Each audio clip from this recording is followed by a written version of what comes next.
Welcome everybody to the 40 Finance channel. My name's Jeff Beers. Today I'm going to take a look at some what I would consider dart throws, and that is 4 or 5 stocks that are under $20 right now in this upward market. Can we still find some good deals on the stock market? These are some dart throws to consider. And just a reminder that my stock picks and projections are for entertainment purposes only. Please talk to a financial professional before investing in the stock market. However, if you do enjoy stock market analysis, going deep on stocks, investment ideas, and personal finance videos, then please subscribe to the 40 Finance channel. Thank you to everybody who has signed up so far. Alright, first stock on the board today is a company named Radian Group. And what Radian Group does is they offer some mortgage-based services. Not only services like PMI, but they also do some valuation work for the banks as well. And with Radian Group, the outlook right now is good because the housing market continues to do well. And with low interest rates, my projection is that we will continue to have a high volume of real estate transactions over the next 12 months or so. All right, taking a look at the stock where it is today, you got a stock price of $17.49. 52-week high on this one was $26.32, so you're still trading well below that. P ratio of 5.6, and you do get a dividend with Radian at 3% as of this posting. Forward PE is an 8. Trailing 12-month revenue is a healthy $1.5 billion. They have almost $1 billion cash on hand and about $1 billion in debt. So pretty good metrics here for a company as long as you believe the bull case on real estate transactions continue to be at healthy numbers over the next 12 to however long you want to hold the stock. Alright, so now we'll look at the TipRanks dashboard to see what are the best performing analysts projecting for Radian Group over the next 12 months. Shout out as always to TipRanks. I'm a paid subscriber. If you enjoy looking at analyst projections, hedge fund activity, insider transactions, all those little things that you don't typically see on the free websites, then TipRanks is a great service. My affiliate link is down below in the description if you are interested in signing up and supporting the channel. Alright, so for Radian on TipRanks, we have 6 buys, 1 hold. Median price target right now is $21.64, which is a 27% upside from where we are today. So analysts are feeling pretty good about this company, and I guess my take would be as long as you believe in the mortgage market continuing to continue on, you have some nice upside in here for relatively inexpensive stock, and you get a bonus dividend too. All right, next on the board is Bloomin' Brands, which is of course a restaurant stock, and there's much more risk involved with Bloomin' Brands compared to some of the others on this list.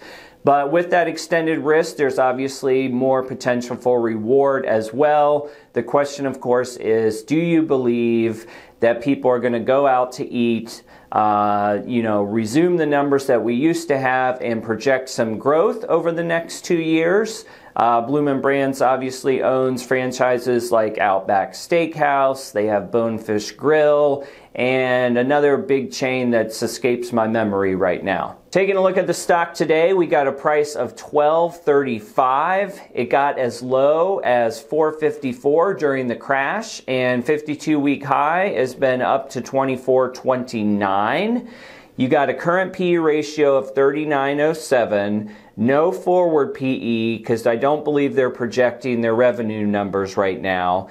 There's no dividend today, but there has been in the past. But obviously they had to make some cuts to stay afloat here in these tough times. Trailing 12-month revenue of $4 billion. Cash on hand, $67 million. So not a lot on hand for such a big company, particularly with that debt load of $2.5 billion. On the TipRanks side of things, you're pretty much split across the board. You got 4 buys, 4 holds, median price target of $13, about a 10% upside from today. I personally think that Bloomin' Brands can go a little bit higher than that. I think that you can easily get into that $20 price point, assuming that the world goes back to normal and you get into that Q3, Q4 dining season. But I think you're looking at choppy roads ahead in the short term, and then you have to pick your side on the health crisis, right? Is it going to come back? Is it going to get better? That's the key to everything. So depending on where you sit on that fence, Bloomin' Brands might be a good investment over the next 12 to 18 months. All right, next up is a stock that unfortunately ran up before I even made this video, and that is Zynga. Zynga is the maker of mobile phone games that are very popular. And they've been in this sort of business for a long time. They've had a lot of speculation with their stock, but they're settling in to be a company that's not as much boom or bust as much as a grind, like grinding out revenues at an impressive pace. Price today, $9.47. Your 52-week range, again, this one just popped a little bit from about $7 or so, and now it's up to $9.47. 52-week range was $5.51 to $9.92. So not much of a spread, and you're on the high end of it right now. The P ratio of 189 drops in a forward perspective to 74. You have a trailing 12 months revenue of $1 billion, which I think is impressive for a company that basically does apps and games. Cash on hand of $1.3 billion and a debt load of $700 million. So a pretty nice balance sheet overall. The question just becomes, do you think there's some more gas left in the tank? Do you think Zynga has some titles coming out? And do you believe in the mobile gaming space going forward?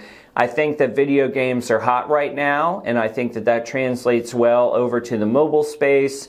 And my guess is with the pandemic going on, people have more time to goof around with these apps. All right, on the TipRanks side, we have 12 buys, 1 hold, 2 sells. Median price target over the next 12 months is only up 6%. It's at $10.14. But don't forget that we're having a big market run up right now that's just doesn't seem like it's ever going to end.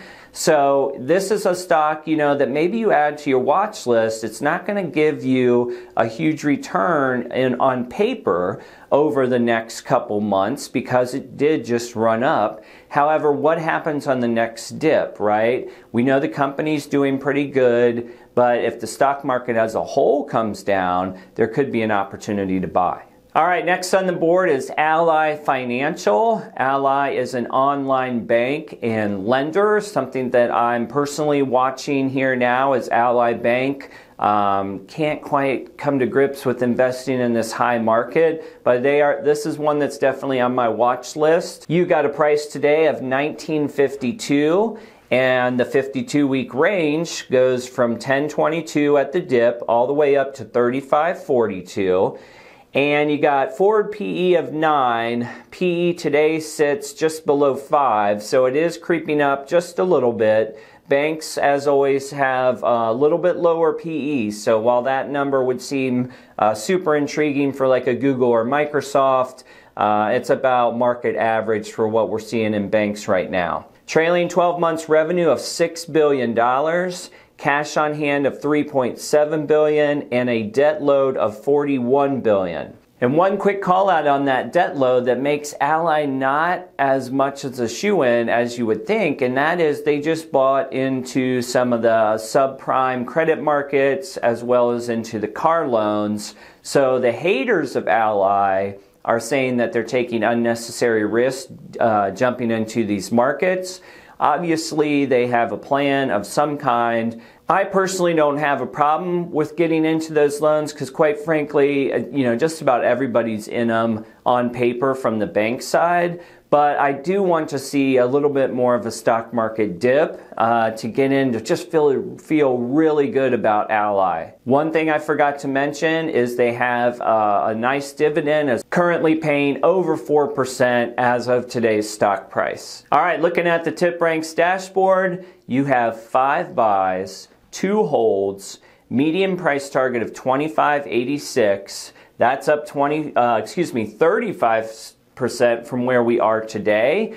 So there's definitely some analysts that are in my camp and see this as an opportunity. Just know that it's a much different bank than with like a JP Morgan or a Chase or something like that. Things are done a little differently because it's an online bank and they have to look at other revenue streams to make money. So if you are interested in this company, as always, please make sure you do your research. But I do see some upside here, plus a nice dividend. All right, next one on the board for all you gamblers out there, MGM Resorts. And the kicker here is that Las Vegas is getting ready to reopen in their phase 2 plan. So casinos are finally going to be able to start making some money. The downside, of course, is just like restaurants, what is going to happen going forward? That's where it's important for you to sort of choose a side, right? Do you believe the world will return to normal? Or do you think that the second wave's coming and everything crashes? That plays a pretty big part in making your decision on an investment like MGM. Now, price today for MGM at $19.46. You have a 52-week range that went all the way up to $34.64. And at the low end, MGM was down to $5.90.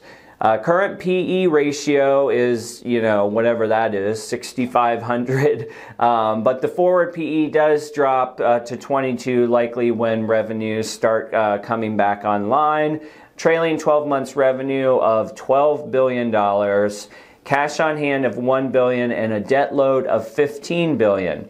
So here you do have a company that's pretty heavily leveraged, and they've got a lot of real estate to keep up and maintain. You're just hoping, even really the win here is for them to get back to, let's just say they can get back to 75% of revenue. That might be enough for you to make money on this one trade in the short term. On the tip rank side, it's a very, very mixed group. You got actually 11 holds. So that's the take right now, is holding on MGM. You got 3 buys, 1 sell, median outlook price of $16.85, which is a 7% downside. So I put MGM in here because of the fact that sports are coming back online and so are the casinos. Now, they do have to comp last year, right? So as opposed to DraftKings, which just sort of started out of nowhere and they're just sort of growing, MGM has a long history that they have to comp. So the game's a little tougher with MGM, but I do think that this price is a nice discount and it's under $20 for some of you younger investors who are looking for cheaper stocks, but it is not without risk.